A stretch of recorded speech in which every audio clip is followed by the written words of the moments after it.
আবু তালেব যখন মৃত্যুবরণ করবে তখন আল্লাহর হাবিব সাল্লাল্লাহু আলাইহি ওয়াসাল্লাম গেলেন, বললেন, ও চাচা, আপনি তো মৃত্যুবরণ করবেন, আপনি বেঈমান, আপনি তো ঈমান আনয়ন করেন নাই, শুধু আপনি বলেন লা ইলাহা ইল্লাল্লাহ। এই লা ইলাহা ইল্লাল্লাহ বললে আপনাকে সুপারিশ করে আমি জান্নাতে নিয়ে যাব।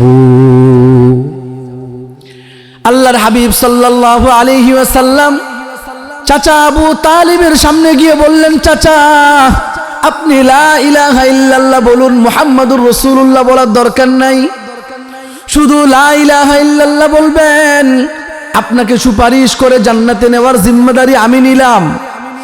আল্লাহ রাব্বুল আলামিন ডাক দিয়ে বললেন, ও মুহাম্মদ সাল্লাল্লাহু আলাইহি ওয়াসাল্লাম, ইন্নাকা লা তাহদি মান আহবাবতা ওয়ালাকিন্নাল্লাহা ইয়াহদি মান ইয়াশাউ। আল্লাহ রাব্বুল আলামিন বলেন, নবী আমার, আপনি আমার সবচাইতে প্রিয়, আপনি আমার সবচাইতে পছন্দনীয়, আপনার কারণে দুনিয়ার মধ্যে আমি আল্লাহ তাআলা দুনিয়াটাকে এত সুন্দর করে সাজাইলাম, এত সুন্দর করে বানাইলাম। ও নবী, সাবধান সাবধান, আপনাকে আমি মানুষকে জান্নাতে নেওয়ার জিম্মাদারি দেই নাই। ইন্নাকা লা তাহদি মান আহবাবতা, আপনি মানুষদেরকে জান্নাতে নিয়ে যাবেন, ঈমানদার বানাইবেন, এই ক্ষমতা আপনার নাই। মানুষদেরকে ঈমানদার বানায়া জান্নাতে নেওয়ার ক্ষমতা কার? আল্লাহ রাব্বুল আলামিন বলেন, নবী আমার, আপনি যে বললেন আপনি তাকে জান্নাতে নেওয়ার জিম্মাদারি নিলেন, না না, আমি আল্লাহ তাআলা যাকে ইচ্ছা তাকে ঈমানের মতো নিয়ামত দান করি, যাকে ইচ্ছা আমি আল্লাহ তাআলা তাকে জান্নাত পর্যন্ত নিয়ে যাই। ঈমানের দৌলত দেওয়া, জান্নাতের মেহমান বানানো, এইটা একমাত্র আমার অধিকার। এই নিয়ামত দুনিয়ার অন্য কোনো মানুষ কাউকে দিতে পারে না। তাহলে আমরা নিয়ামত মনে করি বাড়ি গাড়ি। আল্লাহ রাব্বুল আলামিন বলেছেন, লা ইন শাকারতুম লাযিদান্নাকুম। ও বান্দা, তোমরা আমার নিয়ামতের শুকরিয়া আদায় করো।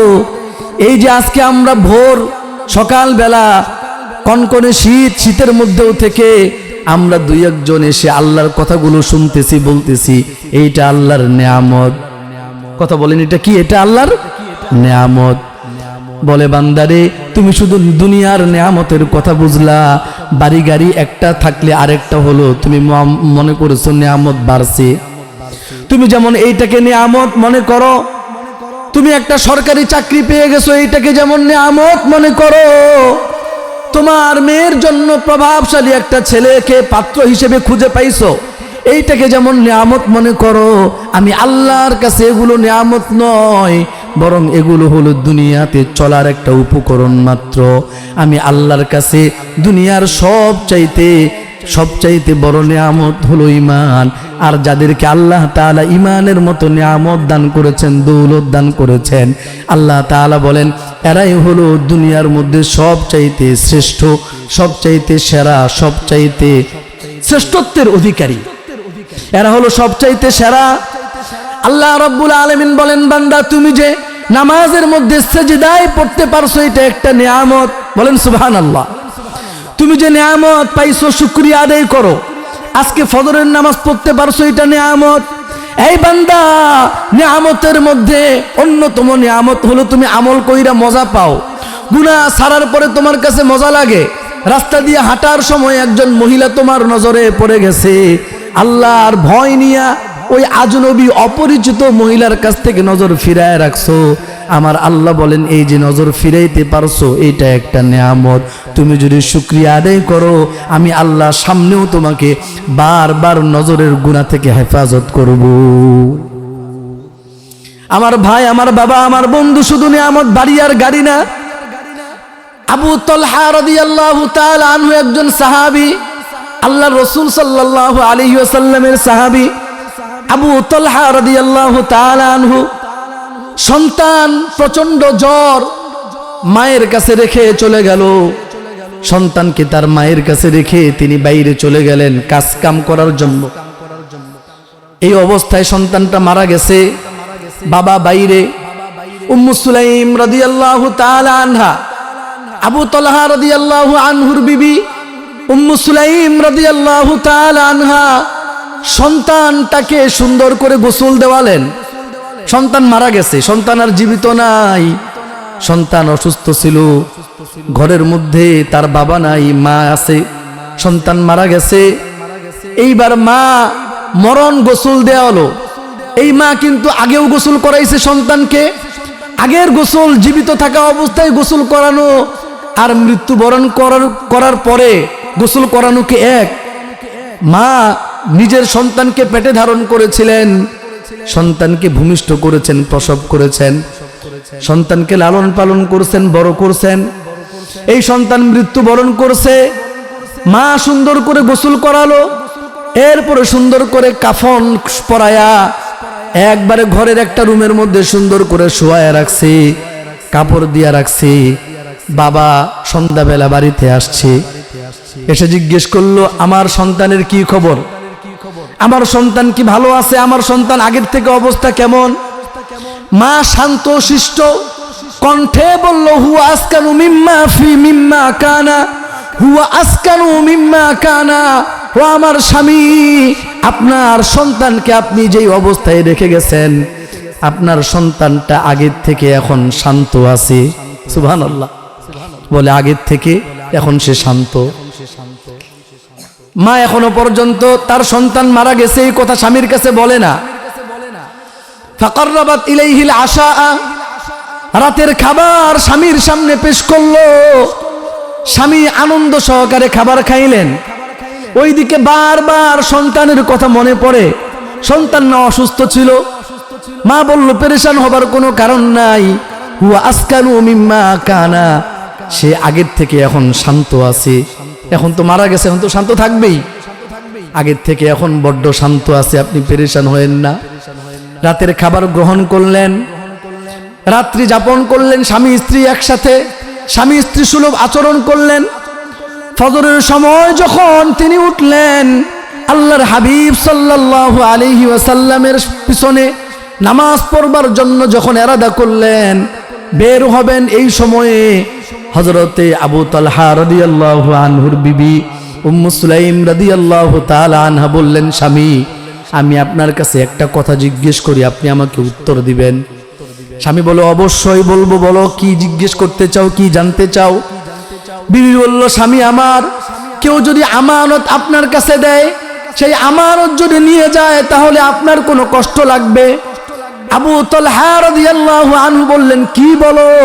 কেউ যদি আমার কাছে আমানত দেয়, সেই আমানত যদি নিয়ে যায় কষ্ট লাগবে কেন?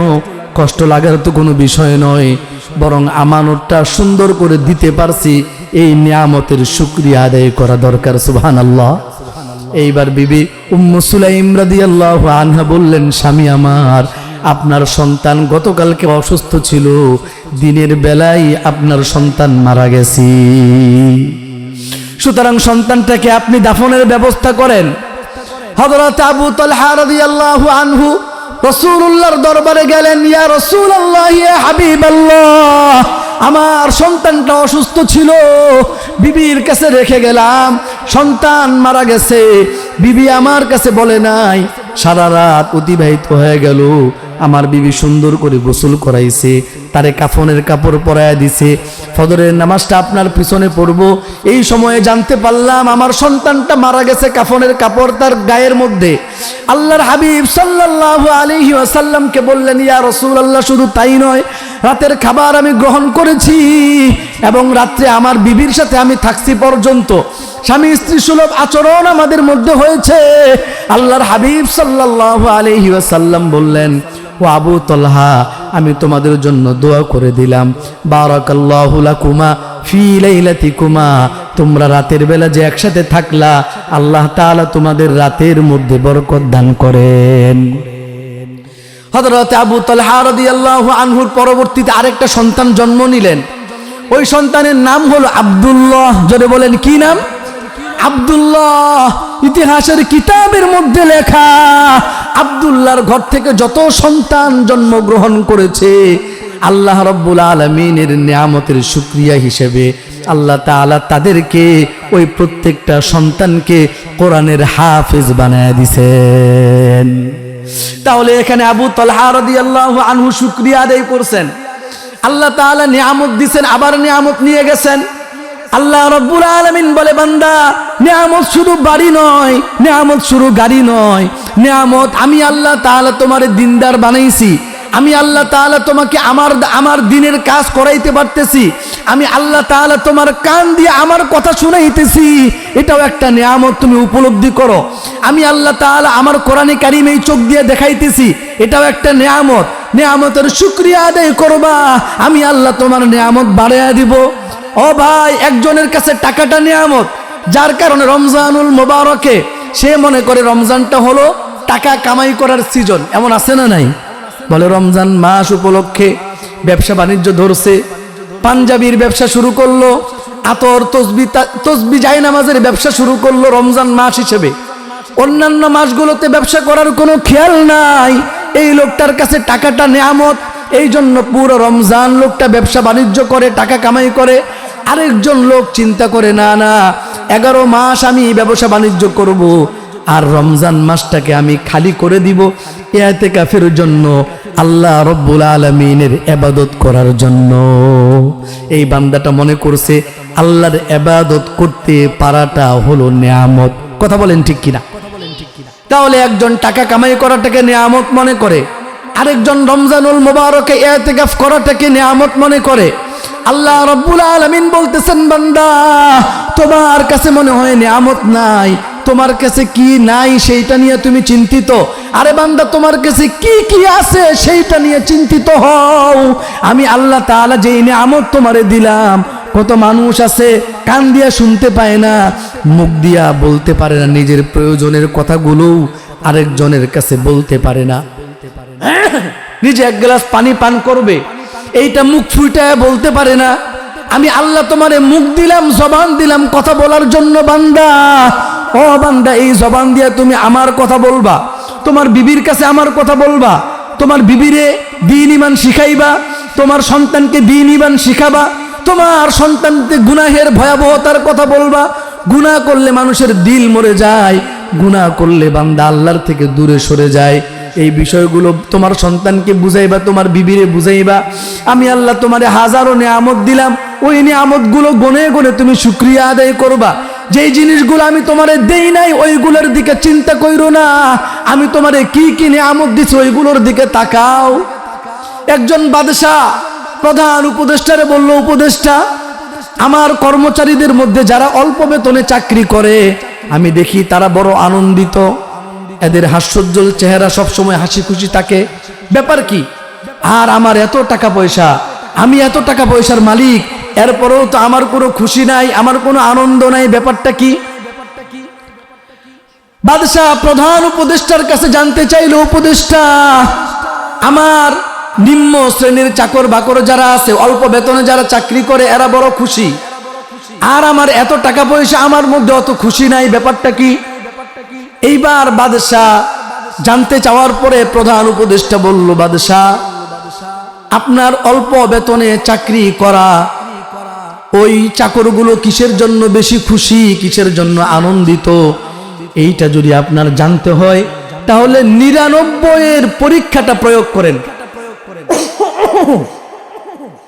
কিসের পরীক্ষা?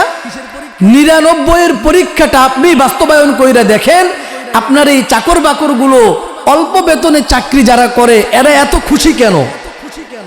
আপনার কাছে হাজারো লক্ষ কোটি কোটি সম্পদ, টাকার সম্পদ আছে, অনেক অঢেল সম্পত্তির মালিক, এরপরও আপনি খুশি থাকতে পারেন না, আনন্দিত থাকতে পারেন না। এর কারণটা আপনি বুঝবেন, আপনি 99-এর পরীক্ষা যেটা আছে, 99-এর পরীক্ষাটা আপনি প্রয়োগ করে দেখেন। এইবার বাদশা বলল, 99-এর পরীক্ষাটা আবার কি?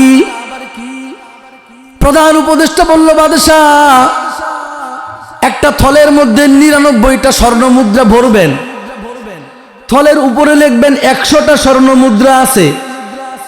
এই কথা বইলা এই কথাটা লেখে যেই চাকররে আপনি অনেক হাসি আর খুশি দেখেন, তার বাড়ির সামনে রেখে আসবেন, রেখে আসার ব্যবস্থা করে দিবেন।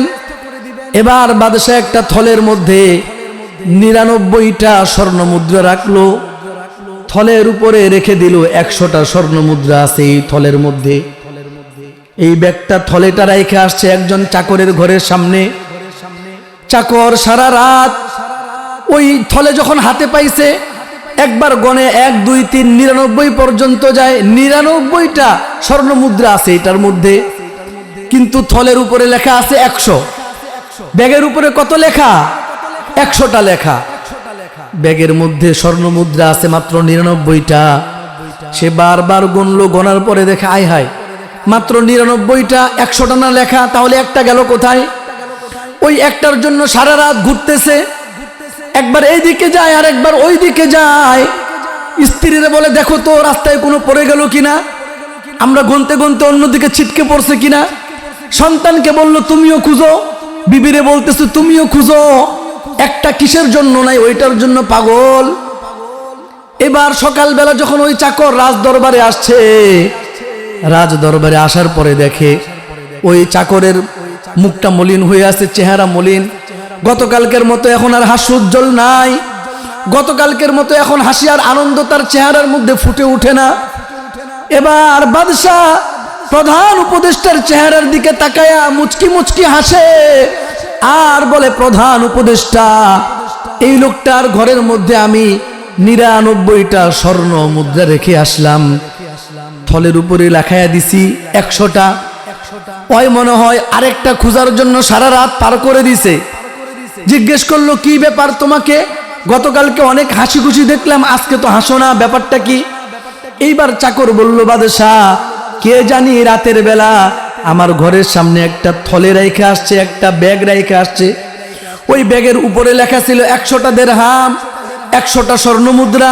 বলে তুমি 99টা স্বর্ণ মুদ্রা পাওয়ার পরেও আরেকটা কেন খুঁজলা? আল্লাহ তাআলা আমাদেরকে 99টা নিয়ামত দিছে, এরপরও আমরা দুনিয়ার আরো নিয়ামত খুঁজি। আল্লাহ রাব্বুল আলামিন বলে, বান্দা তুমি 99টা নিয়ামত পাইছো, এই নিয়ামত পায়া যদি আমার নিয়ামতের শুকরিয়া আদায় করো, আমি আল্লাহ তাআলা তোমার নিয়ামতকে আরো বাড়িয়ে দিব। বলেন সুবহানাল্লাহ। তো আমি বলতেছিলাম দুনিয়ার মধ্যে সবচাইতে বড় নিয়ামতের নাম হলো ঈমান। দুনিয়ার মধ্যে সবচাইতে বড় নিয়ামতের নাম কি বলেন? মানুষ মনে করে সম্পদ থাকলে বুঝি সে দামি হয়ে যায়, সম্পদ থাকলে বুঝি সে সম্মানিত হয়ে যায়, সেরা হয়ে যায়। আল্লাহ রাব্বুল আলামিন বলে, বান্দা দুনিয়ার মধ্যে আমি আল্লাহ তাআলা তোমারে সম্পদ দিলাম দামি হওয়ার জন্য না, সম্পদ দিয়েছি আমি আল্লাহ তাআলা তোমাকে পরীক্ষা করবার জন্য। কি করার জন্য বলেন? পরীক্ষা করার জন্য। আল্লাহ তাআলা কোরআনে কারীমে বলেন, ফাআম্মাল ইনসানু ইযা মাবতালাহু রাব্বুহু ফাআকরামাহু ওয়া নাআমাহু ফায়াকুলু রাব্বি আকরামান। আল্লাহ রাব্বুল আলামিন বলে, বান্দা দুনিয়ার কিছু মানুষের আমি আল্লাহ তাআলা নিয়ামত দেই, দুনিয়ার ধন সম্পদ দেই।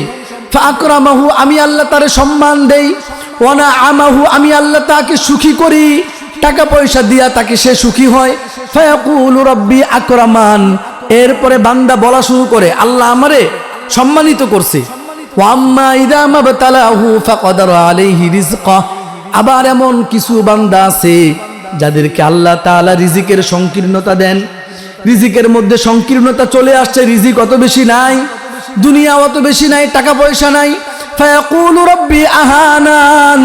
আল্লাহ রাব্বুল আলামিন বলে, বান্দা কম সম্পদ পাওয়ার পরে নিজেকে মনে করে আমাকে আল্লাহ অসম্মান করছে।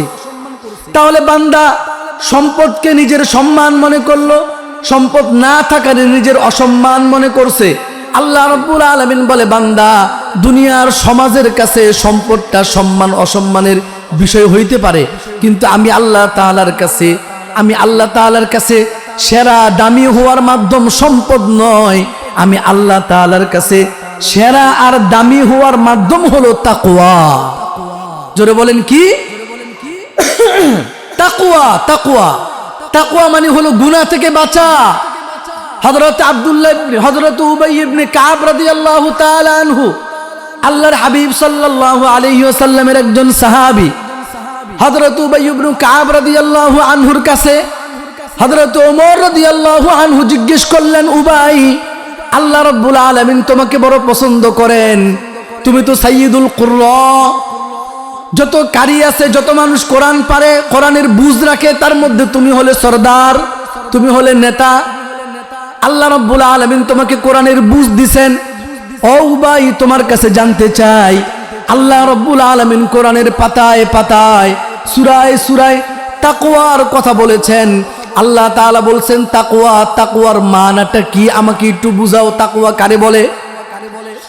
হযরত উবাই ইবনে কাব রাদিয়াল্লাহু আনহু বললেন, হযরত ওমর আমি আপনাকে একটা দৃষ্টান্ত দেই। হযরত ওমর বললেন অবশ্যই দাও। উবাই ইবনে কাব রাদিয়াল্লাহু আনহু বললেন, হযরত ওমর তাকওয়া বলা হয়, আপনি কি কোনোদিন এমন রাস্তা দিয়ে চলছেন যেই রাস্তার চতুর্দিক থেকে কাটা আর কাটা, কণ্টকা কীর্ণ কাটাযুক্ত রাস্তা দিয়ে আপনি কোনোদিন চলছেন? হযরত উবাই রাদিয়াল্লাহু আনহু বললেন নাম। হযরত উবাই রাদিয়াল্লাহু আনহু বললেন ফামা সনাতা, যখন আপনি কাটাযুক্ত কণ্টকা কীর্ণ কাটাদার রাস্তা দিয়ে হাঁটছেন তখন কেমনে হাঁটছেন? হযরত ওমর রাদিয়াল্লাহু আনহু বলছেন সাবধানে সাবধানে পা বাড়াইছি, যাতে করে আমার পা কোনো কাটার উপর পড়ে না যায়। আমি আমার কাপড়গুলো খুব গুটায় রাখছি, যাতে করে কাটার আঁচড় আমার জামার মধ্যে না লাগে। আমি খুব মাথাটা নিচু করে দিয়ে হাঁটলাম, কারণ কোনো কাটার আঁচড় যেন আমার চোখের মধ্যে না লাগে, আমার মাথায় না বিধে কোনো কাটা। এইভাবে আমি সাবধানে পথ চলছি। ওই পথের শুরু থেকে নিয়ে শেষ পর্যন্ত পুরোটা রাস্তা উসাম্মিরু আহতারিজু, আমি যখন চলছি তো খুব সতর্কতার সাথে চলছি, হুঁশিয়ার হয়ে চলেছি, যাতে করে কোনো কাটার আঁচড় আমার গায়ের মধ্যে না লাগে, আমার জামার মধ্যে না লাগে। হযরত উবাই ইবনে কাব রাদিয়াল্লাহু আনহু বললেন, হযরত ওমর আপনি জানতে চেয়েছেন তাকওয়া কাকে বলে? ফাদাকাত তাকওয়া, এইটার নামই হলো তাকওয়া। দুনিয়ার জীবনটা হলো ফিতনার জীবন।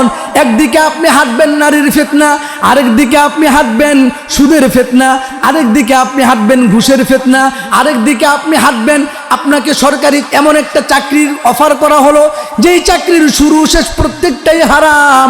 আপনি আপনার জীবনের চলার পথে যতগুলো হারাম আছে, যতগুলো গুনাহ আছে, সবগুলো গুনাহ বর্জন করে থাকার নামই হলো তাকওয়া। আল্লাহ রাব্বুল আলামিন বলে বান্দা ইন্না আকরামাকুম ইনদাল্লাহি আতকাকুম ইন্নাল্লাহা আলিমুন খাবীর। আল্লাহ রাব্বুল আলামিন বলে বান্দা ইন্না আকরামাকুম ইনদাল্লাহি আতকাকুম, আমি আল্লাহ তাআলার কাছে ওই ব্যক্তি সম্মানিত যে ব্যক্তি গুনাহ বর্জন করে চলে, যে ব্যক্তি গুনাহ থেকে বাঁচে। আমার আল্লাহ বলেন বান্দারে ওই লোকটার দাম আমি আল্লাহর কাছে অনেক বেশি। তোমরা সমাজের মধ্যে যেই লোকটার টাকা আছে তারে দামি মনে করো, যেই লোকটার টাকা নাই তারে দামি মনে করো না। আত্মীয় স্বজনদের মধ্যে যার টাকা আছে দাওয়াত হইলে ওই টাকাওয়ালারে সবাই দাওয়াত দেয়, কথা বলেন ঠিক কিনা? বলে সমাজের মধ্যে নেতা কে হয়? যার টাকা আছে। নির্বাচন কে করবে? যার টাকা আছে। আল্লাহ রাব্বুল আলামিন বলে বান্দা চাইলেই তুমি টাকার মালিক হইতে পারবা না, চাইলেই তুমি গাড়ির মালিক হইতে পারবা না, চাইলেই তুমি লক্ষ কোটি কোটি সম্পদ, লক্ষ কোটি কোটি টাকার অঢেল সম্পত্তির মালিক তুমি হইতে পারবা না। কিন্তু আমি আল্লাহ তাআলার কাছে সম্মানিত হওয়ার যেই জিনিসটা মাধ্যম, সেটা হলো তাকওয়া। এই তাকওয়ার অধিকারী দুনিয়ার সবাই হইতে পারবে। দুনিয়ার যে কেউ চায় নিজেকে গুনাহ থেকে বিরত রাখতে পারবে, মোবাইলের গুনাহ থেকে বিরত রাখতে পারবে। ছেলে সন্তানদের, ছেলের বিয়ে বাড়িতে গায়ে হলুদের অনুষ্ঠান করবে না বান্দা, মেয়ের বিয়েতে গায়ে হলুদের অনুষ্ঠান করবে না, আল্লাহর নাফরমানি করবে না, আল্লাহ তাআলা নারাজ হন এমন কোনো কিছু দেখবে না, আল্লাহ তাআলা নারাজ হন এমন জায়গায় টাকা পয়সা খরচ করবে না। এইটার নাম হলো তাকওয়া। আল্লাহ রাব্বুল আলামিন বলে বান্দা আমি আল্লাহ তাআলার কাছে সম্মানিত হওয়ার মাধ্যম হলো তাকওয়া, আর দুনিয়ার মানুষের কাছে সম্মানিত হওয়ার মাধ্যম হলো টাকা। তাহলে আল্লাহ তাআলা বলতেছেন বান্দারে যেই লোকটার মধ্যে তাকওয়া আছে এই লোকটা হলো সেরা। এই লোকটা কি বলেন? ইন্নাল্লাযীনা আমানু ওয়া আমিলুস সলিহাতি উলাইকা হুম খায়রুল বারিয়া। আল্লাহ রাব্বুল আলামিন বলে বান্দা যারা ঈমানদার মানে যে জীবনের সব ক্ষেত্রে আল্লাহকে নিয়ে চলার সিদ্ধান্ত গ্রহণ করেছে, এই লোকটা ঈমানদার। আল্লাহ রাব্বুল আলামিন বলে বান্দা তুমি ঈমানদার, আমাকে বিশ্বাস করো। মুখে বললা অন্তরের মধ্যে আমি আল্লাহ নাই, তাহলে কিন্তু আসলে তুমি ঈমানদার না। তুমি দাবি করেছো তুমি ইমানদার, আল্লাহকে নিয়ে চলবা, আল্লাহকে বিশ্বাস করো, তাহলে রাস্তা দিয়ে যখন চলো তখন তোমার চোখটাকে নিয়ন্ত্রণ করতে হবে আমার ভয়ে। তুমি যখন ঘরের মধ্যে যাও তোমার বিবির সাথে কথা বলবা তো আমি আল্লাহর বরত্বের কথা বলবা, তোমার সন্তানের সাথে কথা বলবা তো আমি আল্লাহর প্রশংসা নিয়ে আলোচনা করবা। আমি আল্লাহ যেই কথা বলতে পছন্দ করি এমন কথা তোমার বন্ধুর সাথে বলবা। আমি আল্লাহ যেই কাজ করতে পছন্দ করি এমন কাজ তুমি করবা বান্দা। আমি আল্লাহ যেই কাজ করতে পছন্দ করি না বান্দা তুমি ওই কাজ করবা না।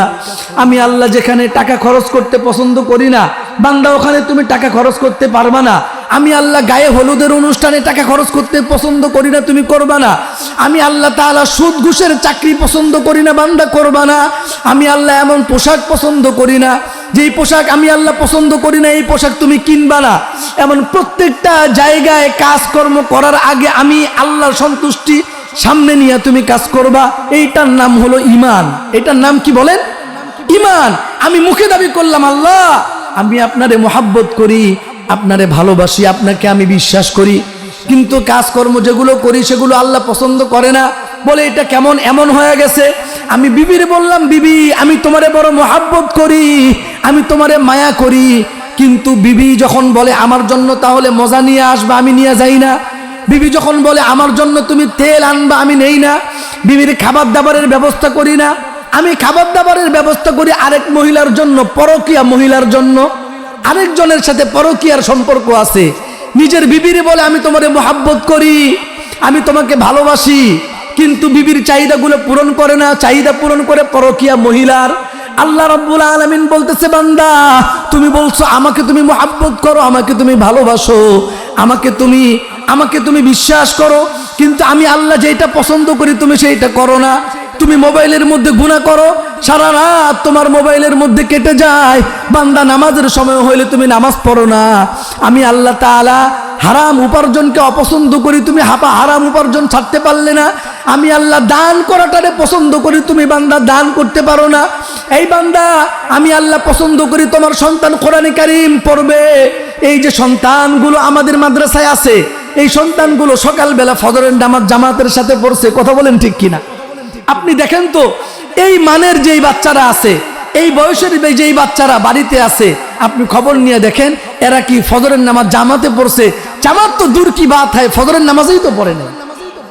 মা বাবা মনে করবো হয়তো নাবালেগ হুজুর, ওই আবার নামাজ কি পড়বো? তাহলে আমার সন্তানটাকে মাদ্রাসায় দিতে পারলাম, এটা একটা নিয়ামত আল্লাহ তাআলা পছন্দ করছেন।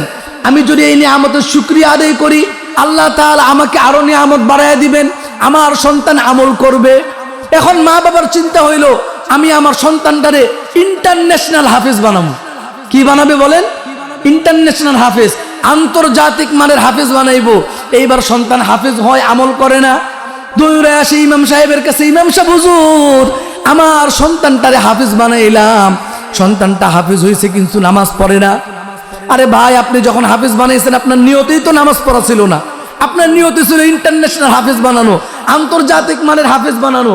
হাফেজ হয়েছে, এইবার আন্তর্জাতিক মানের মাদ্রাসা কোন জায়গায় ওই জায়গায় দিয়ে আসে। আপনার সন্তানটাকে আপনি এমন একটা জায়গায় পড়ান যেখানকার ওস্তাদরা আল্লাহওয়ালা, দিনদার, আমলদার। আপনি আপনার মেয়েটাকে এমন জায়গায় পড়ান যেই জায়গার ম্যাডাম যারা আছে, খালাম্মা যারা আছে, এরা দিনদার, ইমানদার, পরহেজগার। আপনার সন্তান, ছেলে সন্তান, মেয়ে সন্তানকে দিনদার বানাবে, ইমানদার বানাবে, এমন মাদ্রাসা হলো মিফতাহুল জান্নাত। কথা বলেন ঠিক কিনা? এখানে আমাদের শায়েখ আছেন, আমাদের মুরব্বী আছেন আলহামদুলিল্লাহ, যিনি বড় খালাম্মা আছেন, অনেক বড় দিনদার, আল্লাহওয়ালা। তাহলে আমরা আমাদের সন্তানদেরকে দিনদার বানাইতে পারা এটা নিয়ামত।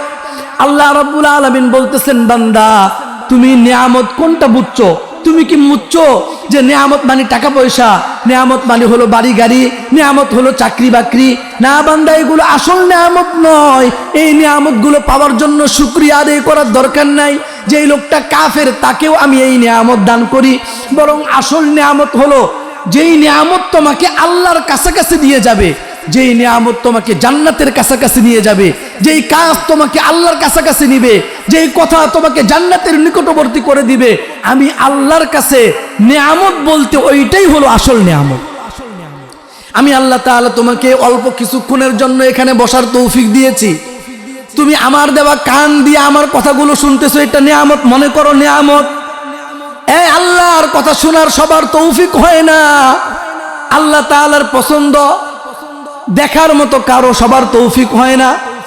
আল্লাহ তাআলার পছন্দের জায়গায় যাওয়ার তৌফিক সবার হয় না। আল্লাহ তাআলার পছন্দের জায়গায় খরচ করার তৌফিক সবার হয় না। আল্লাহ তাআলা যারে পছন্দ করেন তারে দিয়া তার পছন্দের জায়গায় খরচ করান, তার পছন্দের জায়গায় হাঁটান, তার পছন্দের জিনিস ধরান, তার পছন্দের জিনিস দেখান, তার পছন্দের জিনিস শুনান। কথা বলেন ঠিক কিনা? আল্লাহ রাব্বুল আলামিন বলে, বান্দা এই জিনিসটাকে তুমি নিয়ামত মনে করো।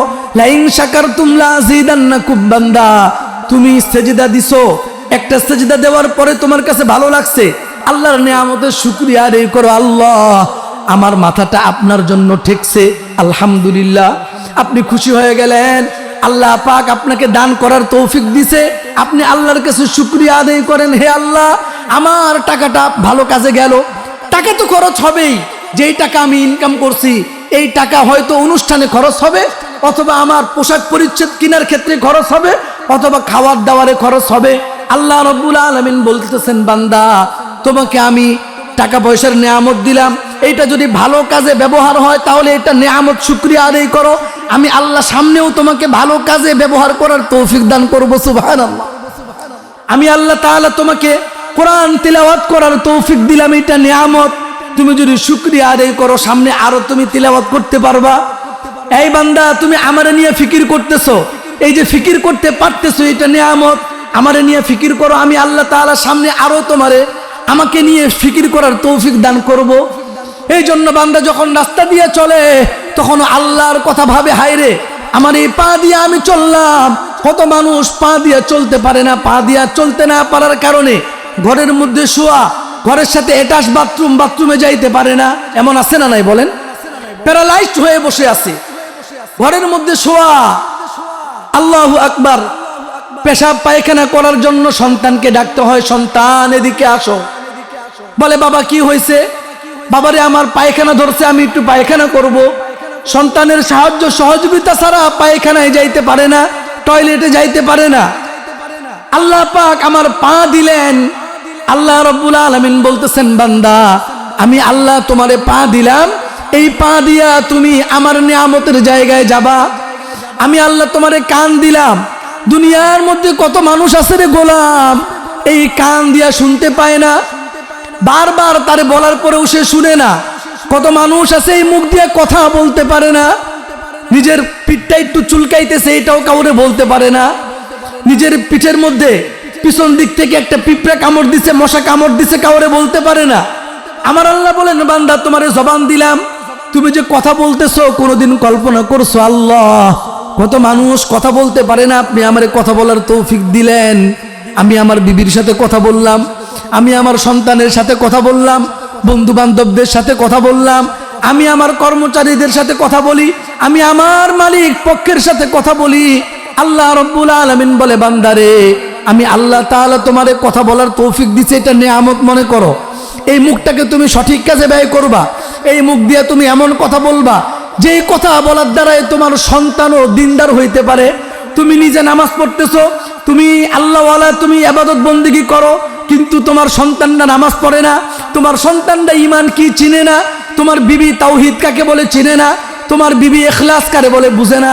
এই জিনিসগুলো বুঝানোর জিম্মাদারি তোমার। তুমি শুধু নিজে আমল করবা, সন্তানকে আমলদার বানাইবা না, এটা হইতে পারে না। বরং দিন হলো জিম্মাদারি পালন করার নাম। দিন কি পালন করার নাম বলেন? জিম্মাদারি পালন করার নাম হলো দিন। আমি নিজে আল্লাহকে মানবো, আমার সন্তানকে আল্লাহকে মানার শিক্ষা দিব।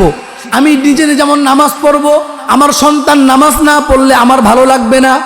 এই ভাই, আমার সন্তান আমার কথা না শুনলে যেমন আমার খারাপ লাগে, আমার আল্লাহর কথা না শুনলেও খারাপ লাগার দরকার আছে না নাই? কিন্তু দেখা যায় সন্তান নামাজ পড়ে না, মা বাবার কাছে কষ্ট লাগে না। বিবি নামাজ পড়ে না, মা বাবার কাছে, স্বামীর কাছে কষ্ট লাগে না। সন্তান গান শুনতেছে, বাবার কাছে কষ্ট লাগে না। সন্তান আরেকটা মেয়ের হাত ধরে হাঁটতেছে, বাবার কাছে কষ্ট লাগে না। আমার আল্লাহ বলতেছেন, বান্দা আমি তোমার নিয়ামত দিছি, তুমি খারাপ কাজ করো না, কিন্তু তোমার সন্তান যে খারাপ কাজ করতেছে এইটার অনুভূতি অন্তরের মধ্যে আসা, এটা একটা নিয়ামত। গুনার অনুভূতি আসা এটা গুনাহ, এই জিনিসটা বোঝা একটা নেয়ামত, আবার গুনাহ ত্যাগ করা আরেকটা নেয়ামত। আল্লাহ তাআলা বলতেছেন বান্দা তুমি যে গুনাহ বুঝতে পারলে এই জন্য শুকরিয়া আদায় করো।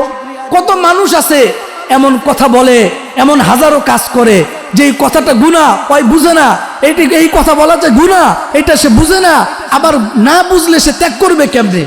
তো এই জন্য কোনটা গুনাহ আর কোনটা গুনাহ নয়, কোন জিনিসটা বর্জন করতে হবে, কোন জিনিসটা বর্জন না করলেও চলবে, এগুলো আমাদেরকে উলামায়ে কেরামের সোহবতে এসে এরপরে শিখার দরকার আছে না নাই বলেন? আমি বলতেছিলাম ভাই আমার বন্ধু আমার বাবাজিরা একটু খেয়াল করে শুনেন, নিয়ামত মানে হলো ঈমান, এইটা চাইলেই বান্দা ঈমান আনতে পারে না। হযরতে ইব্রাহিম আলাইহিস সালাতু ওয়াস সালাম, বাবা আজর তিনি মূর্তি পূজক, মূর্তি বানান, মূর্তি পূজা করেন, মূর্তি বিক্রি করেন। হযরত ইব্রাহিম আলাইহিস সালাতু ওয়াস সালাম বাবার কাছে বললেন, বাবা আমার কাছে ইন্নী ক্বাদ জাআনি মিনাল ইলমি মা লাম ইয়াতিকা, এই বাবা আমার কাছে আল্লাহর পক্ষ থেকে ইলম এসেছে, ইলম, আমি আল্লাহর পক্ষ থেকে ইলম পাইছি, আমি আল্লাহর পক্ষ থেকে আল্লাহ পাক আমাকে ইলমের নিয়ামত দিয়েছেন। ও বান্দা, ও বাবা আপনি ঈমান গ্রহণ করেন, ঈমান আনয়ন করেন, আল্লাহকে বিশ্বাস করেন। বাবাকে বারবার বলতেছে, বাবা তার কথা শুনে না। বাবা বলতেছে আরেকবার যদি বলস তাহলে তোরে আমি পাথর নিক্ষেপ করবো, লা আরজুবান্নাকা, তোমারে আমি পাথর নিক্ষেপ করে মেরে ফেলবো। হযরত ইব্রাহিম আলাইহিস সালাতু ওয়াস সালাম বারবার আল্লাহর কাছে কাঁদছেন, আল্লাহ আমার বাবারে আপনি ক্ষমা করে দেন, মাফ করে দেন। আল্লাহ রাব্বুল আলামিন বলতেছেন, এই ইব্রাহিম সাবধান, তোমার বাবার জন্য ক্ষমা চাইতে পারবা না, কারণ তোমার বাবা মুশরিক। তোমার বাবার জন্য তুমি আমার কাছে ক্ষমা চাইতে পারবা না, কারণ তোমার বাবা ঈমানদার নয়। তাহলে একজন নবী তিনিও বাবার জন্য ক্ষমা চাইতে পারতেছেন না। এই যে বাবা ঈমানদার না, ঈমানদার বানানোর ক্ষমতা একমাত্র কার? জোরে বলেন, আল্লাহর। হযরত নূহ আলাইহিস সালাতু ওয়াস সালাম একজন নবী। আল্লাহ তাআলা নূহ আলাইহিস সালাতু ওয়াস সালাম ৯৫০ বছর পর্যন্ত মানুষদেরকে দাওয়াত দিলেন, অল্প কয়েকজন মানুষ ঈমান গ্রহণ করলো। আল্লাহ রাব্বুল আলামিন বললেন, যারা ঈমানদার এদেরকে নিয়ে আপনি নৌকা বানান, নৌকার মধ্যে উঠবেন। হযরত নূহ আলাইহিস সালাতু ওয়াস সালাম নৌকা বানালেন, যারা ঈমানদার সকল ঈমানদারদেরকে নৌকার মধ্যে উঠালেন।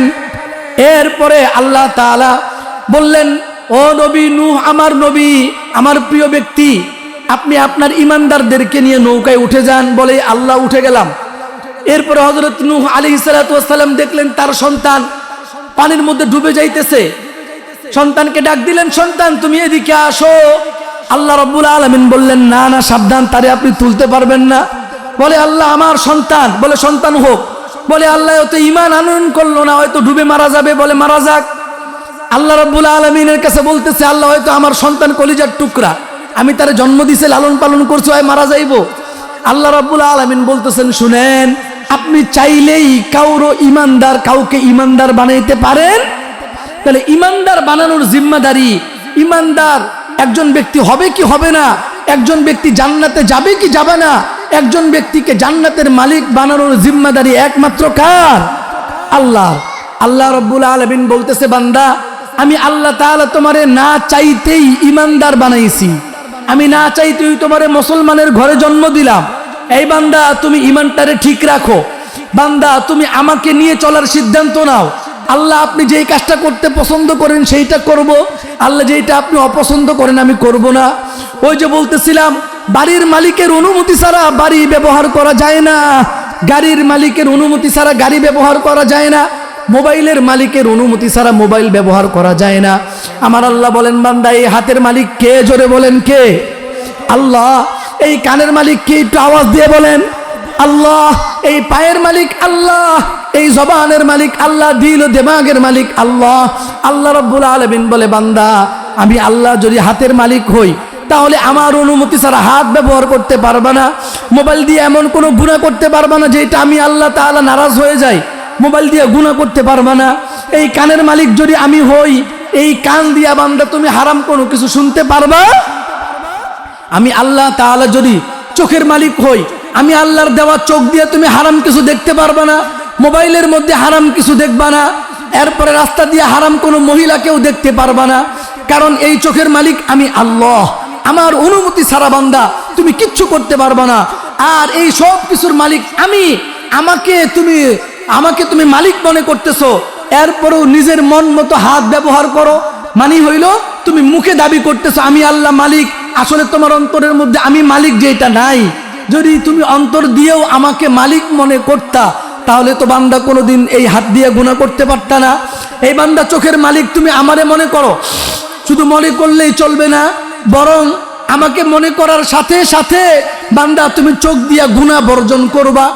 এইভাবে যখন আমি আমার প্রত্যেকটা অঙ্গ প্রত্যঙ্গকে গুনাহ থেকে বিরত রাখবো, গুনাহ থেকে বাঁচাবো, তখন বোঝা যাবে, তখন এটা প্রমাণ করবে যে আমি আল্লাহ তাআলাকে নিজের মালিক বলে স্বীকৃতি দিলাম। আর যেই ব্যক্তি নিজের হাতকে আল্লাহ তাআলার অনুমতির বাইরে ব্যবহার করবে না, মালিক হিসেবে আল্লাহ তাআলা পায়ের মালিক হবার কারণে এই পাটাকে আমি আল্লাহর হুকুমের বাইরে ব্যবহার করলাম না, আল্লাহকে মালিক মনে করার কারণে আমার কানকে আমি আল্লাহর হুকুমের বাইরে ব্যবহার করি নাই, আল্লাহকে মালিক মনে করার কারণে আমার সন্তান, এই সন্তানের মালিকও কে বলেন? আল্লাহ। এই সন্তানের মালিক আল্লাহ হবার কারণে সন্তানকে আমি এমন শিক্ষায় শিক্ষিত করি নাই যেই শিক্ষা আমার আল্লাহ অপছন্দ করেন। আমি আল্লাহকে মালিক মনে করলাম, সন্তানের মালিক আল্লাহকে মনে করলাম, কিন্তু আমার সন্তানকে আমি এমন শিক্ষা দিলাম যেই শিক্ষা আমার সন্তানকে আল্লাহ থেকে দূরে সরায়া দেয়। আমি আল্লাহকে আমার বিবির মালিক মনে করলাম, বিবিরে আমি এমনভাবে চালাইলাম যেইভাবে চালাইলে আল্লাহ পছন্দ করে না। আল্লাহ রাব্বুল আলামিন বলে, বান্দারে তুমি দাবি করতেছো আমি তোমার বিবির মালিক, কিন্তু বিবিরে তুমি এমনভাবে চালাইতেছো যেইভাবে চালাইলে আমি আল্লাহ পছন্দ করি না। তাহলে তুমি মুখে দাবি করছো আমি তোমার মালিক, আমি তোমার বিবির মালিক, আমি তোমার সন্তানের মালিক, তুমি কিন্তু কাজে ওইটা প্রমাণ দেখাইতে হবে। কাজে প্রমাণ দেখাইতে হলে সন্তানকে এমন শিক্ষা দিতে পারবা না যেই শিক্ষা আমি আল্লাহর পছন্দ না। এই বিবিরে তুমি এমনভাবে চালাইতে পারবা না যেইভাবে চললে আমি আল্লাহ অপছন্দ করি না, এইভাবে চালাইতে পারবা না। বিবিরে এমন কোনো অনুষ্ঠানে নিতে পারবা না যেই অনুষ্ঠানে যাওয়াটা আমি আল্লাহ অপছন্দ করি। এইভাবে জীবনের সব ক্ষেত্রে যদি তুমি আমাকে মালিক মনে করো আর আমার অনুমতির ভিতরেই চলো, তাহলে বোঝা গেছে তুমি আমারে মালিক মনে করো। কবরে তোমাকে প্রশ্ন করা হবে, মার রব্বুকা, তোমার রবকে বান্দা আমার কাছে বলো।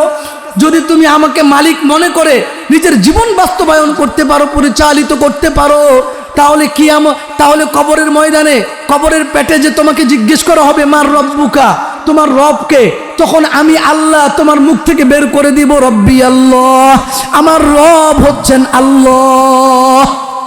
আর যদি আমি বিষয়টা এমন হয় যে আমি আমার নিজের মন মতো করে জীবন চালাইলাম, আমি আমার নিজের মন মতো করে জীবন চালাইলাম, আমার সন্তানকে নিজের মন মতো করে শিক্ষা দিলাম, আমার সন্তানের পোশাক আদি আমার মন মতো আমি কিনে দিলাম, আমার সন্তানে এখনো বালেগ হয় নাই, আমার সন্তান বালেগ হয়ে গেছে বিবাহ করে নাই, বিশাল বড় একটা টাচ মোবাইল কিনে দিলাম।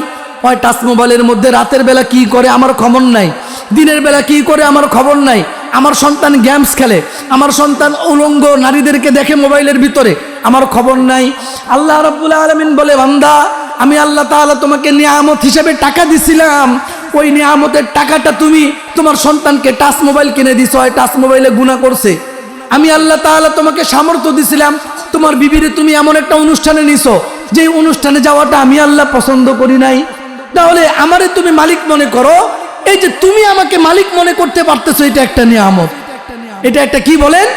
আরে ভাই, আল্লাহকে মালিক মনে করতে পারা এই নিয়ামত দুনিয়ার সবার ভাগ্যে জুটে না। আল্লাহ পাককে মালিক মনে করে গুনাহ ত্যাগ করা এটা একটা নিয়ামত। দুনিয়ার যা কিছু আমরা করতেছি আল্লাহ তাআলার কাছাকাছি করে দেয়, জান্নাতের কাছাকাছি করে দেয়, এমন প্রত্যেকটা জিনিস হলো নিয়ামত।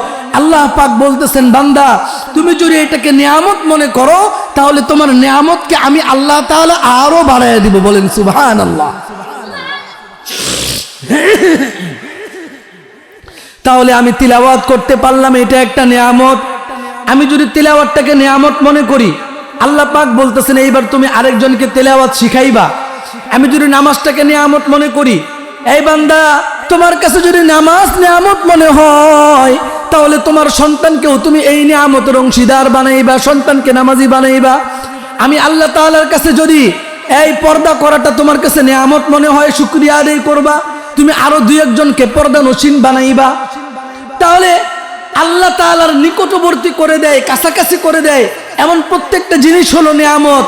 আল্লাহ পাক বলতেছেন এটা এমন নিয়ামত, এই নিয়ামত তোমাকে জান্নাতের মালিক বানায় দিবে। আল্লাহ পাক বলতেছেন বান্দা আমি আল্লাহ তাআলা তোমাকে চোখ দিলাম, এই চোখ তুমি খারাপ কাজে ব্যবহার করবা না, এই চোখ তুমি ভালো কাজে ব্যবহার করবা। এই বান্দা আমি আল্লাহ তাআলা তোমারে এই যে পা দিলাম, এই পারে তুমি ভালো কাজে ব্যবহার করবা। আমি আল্লাহ তোমারে দিল ও দিমাগ দিলাম, এগুলো তুমি ভালো কাজে ব্যবহার করবা। যদি তুমি তোমার চোখ আমার পছন্দনীয় জায়গায় ব্যবহার করো, কান আমার পছন্দের জায়গায় ব্যবহার করো, দিল ও দিমাগ যদি আমার পছন্দের জায়গায় ব্যবহার করো, আমি আল্লাহ তাআলা ঘোষণা করলাম আ'দাতু লিইবাদিয়াস সালিহিনা মা লা আইনুন রাআত ওয়ালা উযুনুন সামিআত ওয়ালা খাতারা আলা কলবি বাশার। বান্দা আমার অনুমতির বাইরে তুমি চোখ ব্যবহার করো নাই, আমার অনুমতির বাইরে তুমি কান ব্যবহার করো নাই, আমার অনুমতির বাইরে দিল ও দিমাগ তুমি ব্যবহার করো নাই। বান্দা আমি আল্লাহ তাআলা ঘোষণা করলাম জান্নাতে এমন নাজ ও নিয়ামতের মালিক আমি আল্লাহ তোমারে বানাবো, ওই নাজ ও নিয়ামত তোমার চোখ কোনোদিন দেখে নাই, তোমার কান কোনোদিন শুনি, তোমার অন্তর দিয়া দিল ও দিমাগ দিয়া কোনোদিন চিন্তাও করতে পারো নাই। আল্লাহ তাআলা আমাদেরকে যে নিয়ামতগুলো দিছেন এই নিয়ামতগুলোর সঠিক ব্যবহার করার তৌফিক দান করুন, বলি আমিন। এবং আল্লাহ তাআলার নিকটবর্তী করে দেয়, জান্নাতের কাছাকাছি করে দেয় এমন প্রত্যেকটা জিনিসকে নিয়ামত মনে করার তৌফিক দান করেন, বলি আমিন আমিন আমিন। ওয়া আখিরু দাওয়ানা আনিল হামদুলিল্লাহি রাব্বিল আলামিন।